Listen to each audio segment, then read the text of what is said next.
কলকাতা কাল গিয়েছিলাম জরুরি একটা কাজে। কলকাতা কাল গিয়েছিলাম জরুরি একটা কাজে।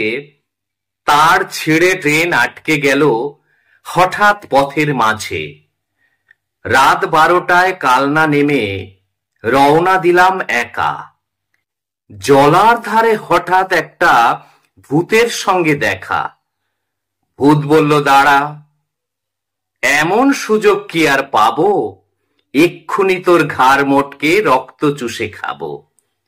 কেঁদে বললাম, সে কি, আমি থুত্থুরে এক বুড়ো, আমার গায়ের রক্ত শীতল ঠান্ডা বরফ পুরো। তার চেয়ে ভাই পাকড়ে কোনো জোয়ান ছেলে মেয়ে, দারুণ মজা পাবে তাদের গরম রক্ত খেয়ে। ভূত বলল, হোক ঠান্ডা। ভূত বলল, হোক ঠান্ডা, করব তোকেই সাবার। ইচ্ছে আমার হচ্ছিল আজ খুব কোল্ড ড্রিঙ্কস খাবার। ইচ্ছে আমার হচ্ছিল আজ খুব কোল্ড ড্রিঙ্কস খাবার।